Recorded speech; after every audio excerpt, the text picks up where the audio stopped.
नमस्कार, मैं Vinod Kumar Shukla. IF truth पर आपका स्वागत है।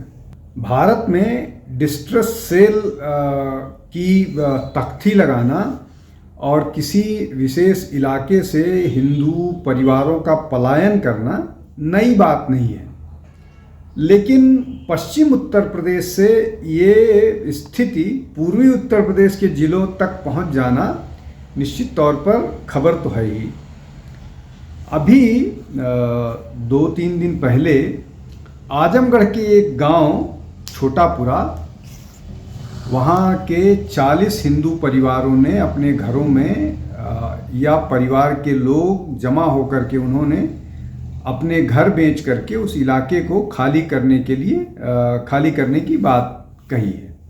अब ये स्थिति पैदा क्यों हुई? स्थिति पैदा ये हुई कि 40 हिंदू परिवारों के में से किसी एक परिवार के घर में कोई शादी या कोई प्रयोजन था। उस प्रयोजन में महिलाएं उल्लास में नाच गा रही थी, तो जो दूसरे समुदाय के लोग हैं उनमें से कुछ लड़कों ने उनकी बिना इजाज़त पिक्चर खींचने की कोशिश की और जब विरोध किया तो गाली गलौज पर उतारू हो गए और इसके बाद विवाद बढ़ा।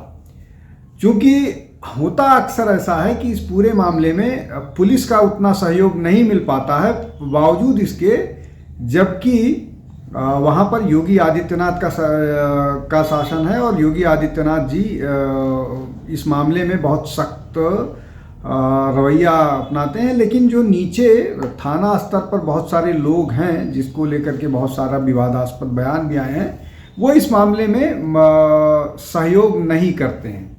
ज़्यादातर ये पॉलिटिकल मामला हो जाता है और हिंदू के नाम पर सहयोग नहीं मिल पाता है। तो ये स्थिति हुई और जो विक्टिम लोग हैं उनके खिलाफ भी मुकदमा दर्ज हो गया, क्रॉस FIR हो गया। दोनों तरफ के इस मामले में FIR दर्ज हो गया, जो अपने आप में बहुत दुखद है। चूँकि ये जो घटनाएं हैं कि हिंदू महिलाओं को छेड़ने की, उनके खिलाफ कमेंट करने की, और इस तरह के अवसर पर खूब होता है। जैसे प्रयागराज में जो दशहरा होता है, दशहरे में खूब भीड़ लगती है और चूंकि जो जहाँ पर मिक्स पॉपुलेशन है वहाँ पर भी दशहरा निकलता है, तो जो दूसरे समुदाय के युवक हैं वो दशहरा से उनका कोई लेना देना नहीं, लेकिन वो निकलते हैं और हिंदू लड़कियों के साथ छेड़छाड़ करते हैं और भीड़ में कोई उनको पकड़ भी नहीं सकता है। इस तरह की घटनाएं होती हैं। यहाँ तो खुलेआम हुआ है। अब ये जो लड़कियों के साथ, हिंदू महिलाओं के साथ, लड़कियों के साथ छेड़छाड़ का मामला है, ये केवल ये ऐसी घटना नहीं है कि मेरठ में आजमगढ़ में ऐसा हुआ। ये घटनाएं हर उस जगह पर होती है जहाँ पर हिंदू जनसंख्या कम होती है और चारों तरफ से मुस्लिम पॉपुलेशन उनको घेर लेती है। अब इस तरह की घटनाएं पहले पश्चिम उत्तर प्रदेश में होती रही हैं, चाहे मेरठ की बात कर लीजिए, मुजफ्फरनगर की बात कर लीजिए, कैराना की बात कर लीजिए, श्यामली की बात कर लीजिए, मुरादाबाद की बात कर लीजिए, रामपुर है, उसके अलावा बरेली है, ये है मुरादाबाद, ये सब होता रहा है। और खाली उत्तर प्रदेश नहीं, ये घटनाएं पटना में भी हुई हैं, पूरा सीमांचल में इस तरह की घटनाएं होती रही हैं।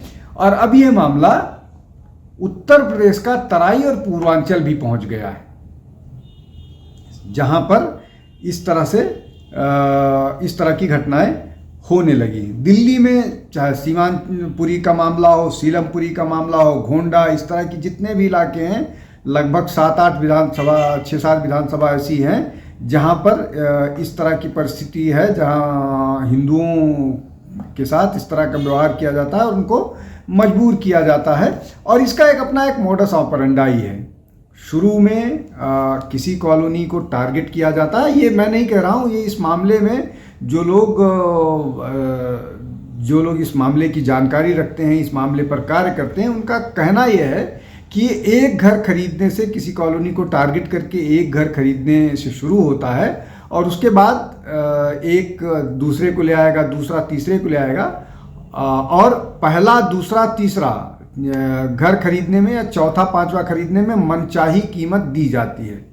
और जब ये लोग 50% के आसपास हो जाते हैं तो फिर बाकी जो 50% है उनको इसी तरह का, महिलाओं को छेड़ा जाएगा, उनके घर भजन कीर्तन होगा तो उस पर विवाद किया जाएगा, मूर्तियों और मंदिर की या आरती का विरोध किया जाएगा, उसके बाद मजबूर किया जाएगा कि वो अपने घर औने पौने दाम पर बेच करके जाएं। और ये होता रहा है और यही मॉडस ऑपरेंडाई है, यही दिल्ली के इलाकों में हुआ, यही वो पश्चिम उत्तर प्रदेश में हुआ, यही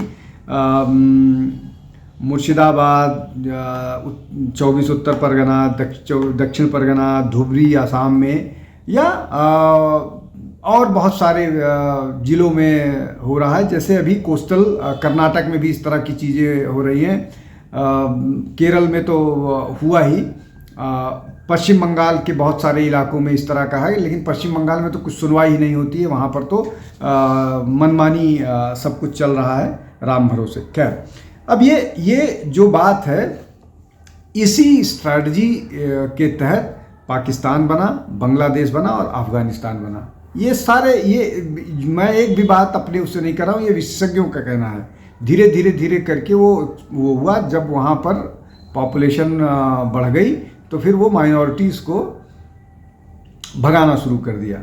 जो माइनॉरिटी 30% बांग्लादेश में थी, अभी 7% 8% पर आ गई।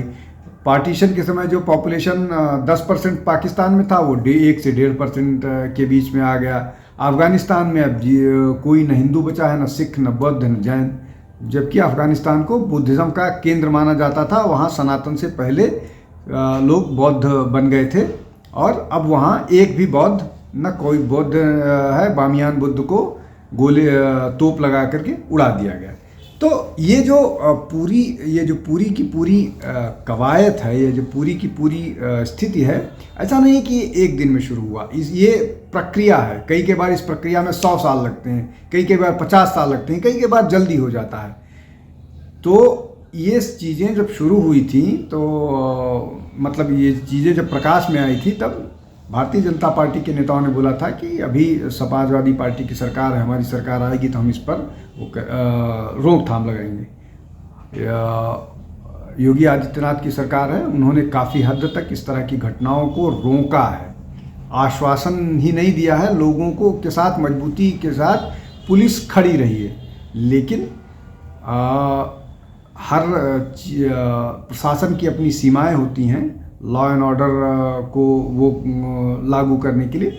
और अभी 15 तारीख को लगभग 60-61 हज़ार पुलिस भर्ती हुई है। ये उत्तर प्रदेश में 1.5 लाख पुलिस सैंक्शन स्ट्रेंथ से 1.5 लाख पुलिस बल कम था, उसको दुरुस्त किया जा रहा है।